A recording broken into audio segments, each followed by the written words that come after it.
নমস্কার বন্ধুরা, আমি প্রিয়াঙ্কা। আমার চ্যানেলে আপনাদের অনেক অনেক স্বাগত। তো আজকে আবার একটা ভেরি টেস্টি আর ইয়াম্মি রেসিপি নিয়ে চলে এসেছি। আজকে আমি জুসি গার্লিক চিকেন নুডলসের রেসিপি নিয়ে চলে এসেছি। তো অবশ্যই কিন্তু কমেন্টে জানাবেন কার কার নুডলস খেতে ভালো লাগে আর চিকেন নুডলস খেতে কার কার ভাল লাগে। আমার তো দারুণ লাগে। তো বন্ধুরা, ভিডিওটি স্কিপ না করে সম্পূর্ণ দেখার অনুরোধ থাকলো সকলকে। বন্ধুরা, আমি এই রেসিপিটি করার জন্য সর্ষের তেল ব্যবহার করেছি। তোমরা রিফাইন তেল চাইলেও ব্যবহার করতে পারো। এখানে কিন্তু রসুনের পরিমাণটা একটু বেশি যাবে। আমি এখানে রসুনের সাথে প্রথমে একটু পনির অ্যাড করেছিলাম। তোমরা টোটালি অপশনাল, চাইলে নাও অ্যাড করতে পারো।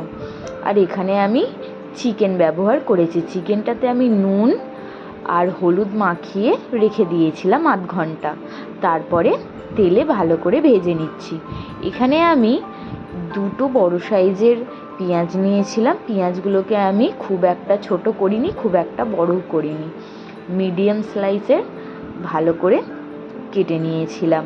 তোমরা কিন্তু পেঁয়াজের সাইজটা ছোট রেখো। এই রেসিপিটি করলে খেতে কিন্তু খুব ভালো লাগে আর দেখতেও সুন্দর লাগে। এখানে আমি একটা ম্যাগি মশলা ব্যবহার করেছি। আর এখানে আমি কালারের জন্য হালকা কাশ্মীরি লাল মির্চ ব্যবহার করেছি। তোমরা চাইলে কিন্তু নাও করতে পারো।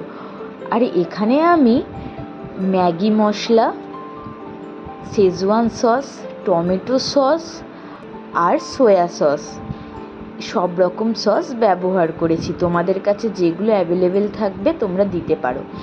চিনি আর নুনটা তোমরা তোমাদের স্বাদ মতো দিয়ে দিতে পারো। অন্য পাশে কিন্তু আমি নুডলসগুলোকে ভালো করে বয়েল করে ঝরিয়ে নিয়েছিলাম জল। একদম জল ঝরিয়ে দেখো বন্ধুরা, আমি ভালো করে নেড়ে নিচ্ছি। এতে একটু তেলের পরিমাণটা বেশি লাগলে কি হয়, কড়াতে লেগে যায় না। তাই আমি এখানে তেলের পরিমাণটা হালকা একটু বেশি রেখেছিলাম। বন্ধুরা, ভালো করে মিশিয়ে নেবে। নুন আর চিনিটা কিন্তু স্বাদ মতো দিয়ে দেবে, নাহলে কিন্তু খেতে একদম ভালো লাগবে না। দেখো বন্ধুরা, কালারটা কিন্তু কতটা ভালো এসেছে। আমাকে কিন্তু অবশ্যই জানাবে আমার এই চিকেন গার্লিক নুডলসটা তোমাদের কেমন লেগেছে। আর ওপর দিয়ে এইটা একদমই অপশনাল, তোমাদের কাছে স্প্রিং অনিয়ন থাকলে স্প্রিং অনিয়ন, নাহলে ধনে পাতা ওপর দিয়ে একটু ছড়িয়ে দিও, দেখতে খুব ভালো লাগে। তো বন্ধুরা, আমার এই রেসিপিটি একদম রেডি। কার কার আমার এই রেসিপিটি ভালো লেগেছে অবশ্যই কিন্তু জানাবেন।